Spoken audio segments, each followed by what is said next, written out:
మూసీపై ఆగేది లేదంటున్నారు సీఎం రేవంత్ రెడ్డి. మూసీ పునరుజ్జీవ ప్రాజెక్టుపై ముందుకే వెళతాం, దశలవారీగా చేపడతామంటున్నారు. ఈ ప్రాజెక్టుతో ఇంకో నగరాన్ని సృష్టిస్తామంటున్నారు.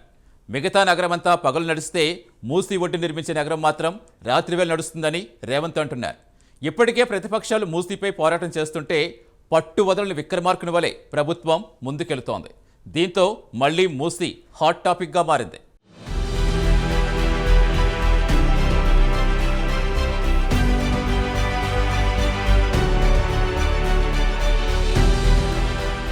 తాజాగా మూసీపై రేవంత్ రెడ్డి మాట్లాడడంతో మరోసారి వార్తల్లోకి ఎక్కింది మూసీ ప్రక్షాళన వ్యవహారం. ఎవరు ఎన్ని అడ్డంకులు సృష్టించినా మూసీ ప్రక్షాళన ఆగదని సీఎం అంటున్నారు. మూసీ పరివాహక ప్రాంతాన్ని ఒక వినోద కేంద్రంగా తీర్చిదిద్దుతామని చెబుతున్నారు రేవంత్ రెడ్డి. మిగతా నగరమంతా పగలు నడిస్తే మూసీ ఒడ్డున నిర్మించే నగరం మాత్రం రాత్రివేళ నడుస్తుందని సీఎం రేవంత్ రెడ్డి చెబుతున్నారు. మొత్తం ప్రాజెక్టును 6 నెలల్లో పూర్తి చేస్తామన్నారు. మూసీ ప్రాజెక్టు ప్రణాళిక వచ్చిన తర్వాత వికారాబాద్ నుంచి మూసీ నది కృష్ణానదిలో కలిసే వాడపల్లి వరకు తాను పాదయాత్రకు సిద్ధమని కేటీఆర్, హరీష్ రావు, ఈటెల రాజేందర్ సిద్ధమేనా అంటూ ఈ సందర్భంగా సవాల్ విసిరారు రేవంత్ రెడ్డి. మూసీ ప్రక్షాళనలో భాగంగా తొలి దశలో మూసీ, ఈసీ నదులు కలిసే బాపుఘాట్ సంగమం వరకు ప్రక్షాళన చేసి అభివృద్ధి చేస్తామన్నారు.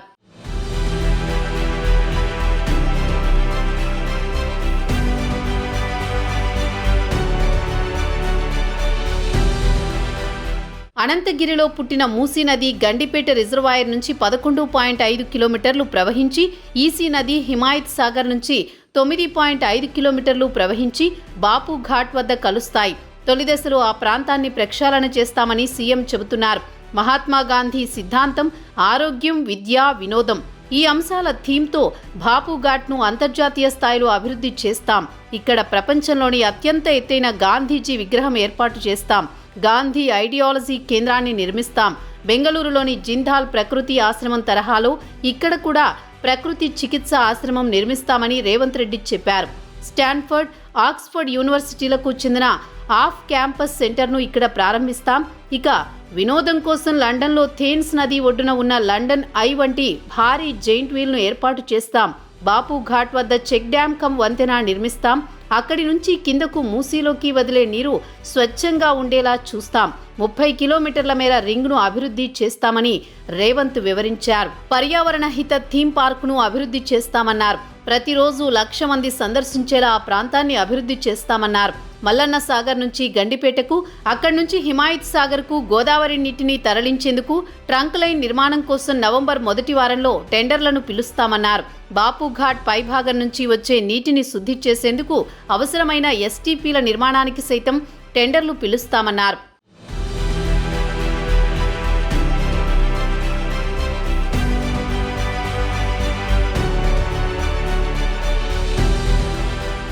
మూసీ నది పునర్జీవ ప్రాజెక్టుకు సంబంధించి ప్రభుత్వం వద్ద డబ్బులు లేవని సీఎం రేవంత్ రెడ్డి స్పష్టం చేశారు. ఈ అభివృద్ధి ప్రణాళికే మా పెట్టుబడి. దీన్ని తయారు చేశాక 10 దేశాల్లో రోడ్ షోలు నిర్వహించి ప్రదర్శిస్తాం. పెట్టుబడిదారులు వస్తారు. పెట్టుబడి అంతా ప్రైవేటు కంపెనీలదే. ఈ ప్రణాళిక అంతా అమలైతే మూసీ నది ఒడ్డున మాకు అపార్ట్మెంట్ ఉందని ప్రజలు చెప్పుకునే పరిస్థితి వస్తుంది. 10,000 ఉన్న గజం ధర 5 లక్షలు కూడా కావచ్చు అని ఈ సందర్భంగా రేవంత్ రెడ్డి వ్యాఖ్యానించడం మూసీ పరివాహక ప్రాంతంలోని ప్రజల్లో ఆశలు రేపుతోంది. గండిపేటలో కూల్చిన ఫామ్ హౌసులు బలిసినోళ్లవని, వాళ్ల డ్రైన్ నీళ్లు గండిపేటలో కలిపితే కింద ఉన్న వాళ్లు తాగాల్సి వస్తోందని, అందుకే నిర్దాక్షిణ్యంగా కూల్చేశామని తేల్చి చెప్పారు. కానీ మూసీ నిర్వాసితుల విషయంలో అలా కాదని, డబుల్ బెడ్రూమ్ ఇళ్లు పరిహారం తీసుకోవడానికి అంగీకరించిన వారివే తొలగిస్తున్నామని, నిర్వాసితులకు వీలైనంత మేర న్యాయం చేస్తామని ఈ సందర్భంగా మరోసారి హామీ ఇచ్చారు సీఎం రేవంత్ రెడ్డి.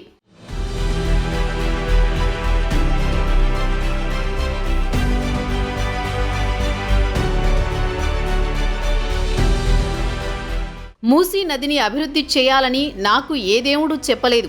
నేను ఎవరికీ హామీ ఇవ్వలేదు. రాష్ట్ర ఆదాయంలో 55% హైదరాబాద్ నుంచే వస్తోంది. మూసీ అభివృద్ధి చేస్తే నగర ఆదాయం మరింత పెరుగుతుందని సీఎం రేవంత్ రెడ్డి వివరించారు. ప్రణాళిక రూపకల్పన కోసం ప్రపంచ ప్రఖ్యాతి చెందిన 5 సంస్థల కన్సార్టియంకు బాధ్యతలు అప్పగించామని, 45 రోజుల్లో ప్రాథమిక, 18 నెలల్లో సమగ్ర ప్రణాళికను అందిస్తారని తెలిపారు. దానిపై ప్రజలకు ప్రెజెంటేషన్ ఇస్తామని వెల్లడించారు. మూసీ ఒడ్డున ఉన్నది చిన్న వ్యాపారులు, చిరు ఉద్యోగులే. వారిని కూడా అభివృద్ధిలో భాగస్వాములను చేస్తాం. స్వయం సహాయక బృందాల తరహాలో నిర్వాసితులను గ్రూపులుగా ఏర్పాటు చేస్తాం. వారికి కొన్ని షాపులను కేటాయిస్తాం. ప్రాజెక్టు పూర్తయ్యాక వాళ్ల వ్యాపారానికి మరొకటి అదనంగా కలుస్తుంది అని రేవంత్ వివరించారు. ఇప్పుడు హైదరాబాద్లో పగలు వ్యాపారం జరుగుతోందని, మూసీ ఒడ్డున షాపింగ్, వినోదం, విహారం వంటివన్నీ రాత్రిళ్లు ఉంటాయని, దీంతో ఇంకో హైదరాబాద్ ఏర్పడుతుందని, మూసీ ఒడ్డున వ్యాపారమంతా రాత్రివేళ జరుగుతుందని చెప్పారు.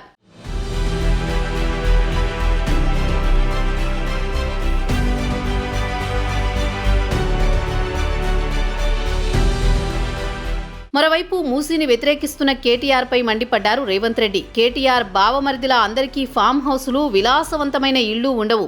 సామాన్యులు కూడా తమ పిల్లల్ని తీసుకువెళ్లి అక్కడ ఆనందించేలా అభివృద్ధి ఉంటుంది. ఒక వ్యక్తికి కావలసిన అన్ని వస్తువులు షాపింగ్ చేసుకునేలా ఏర్పాటు చేస్తాం. 10 ఏళ్లు అధికారంలో ఉండి అమెరికా, లండన్ తిరిగొచ్చిన కేటీఆర్ ఇక్కడ మూసీని, పేదలను అభివృద్ధి చేయవద్దని ఎలా అంటున్నారో అర్థం కావడం లేదన్నారు. దుబాయ్ని ఒక కాన్సెప్టుతో అభివృద్ధి చేశారని, ఇప్పుడు డబ్బులున్న వారంతా అక్కడకు వెళ్లి ఖర్చు చేస్తున్నారని, మూసీ ప్రక్షాళన పూర్తయితే హైదరాబాద్లోనూ అలాగే జరుగుతుందని సీఎం రేవంత్ రెడ్డి వెల్లడించారు. ఇక్కడ జరిగేదేదైనా నా ఇంటికొస్తుందా అంటూ ప్రతిపక్షాలను ప్రశ్నించారు రేవంత్ రెడ్డి. గతంలో ఒక ఆయన ఔటర్ రింగ్ రోడ్డు ఆలోచన చేస్తే ఇంకో ఆయన దాన్ని అమలు చేశారు. ఒక ఆయన ఐటీకి శంకుస్థాపన చేస్తే చంద్రబాబు దాన్ని అభివృద్ధి చేశారు. వైఎస్ రాజశేఖర రెడ్డి కొనసాగించారు. ఇప్పుడు ప్రతిపక్షానికి మాత్రం ఆ బాధ్యత ఎందుకు లేదో అర్థం కావడం లేదని దుయ్యబట్టారు. రేవంత్ రెడ్డి తాజా వ్యాఖ్యలతో మూసీపై ప్రతిపక్షాల స్పందన ఎలా ఉంటుందో వేచి చూడాలి మరి.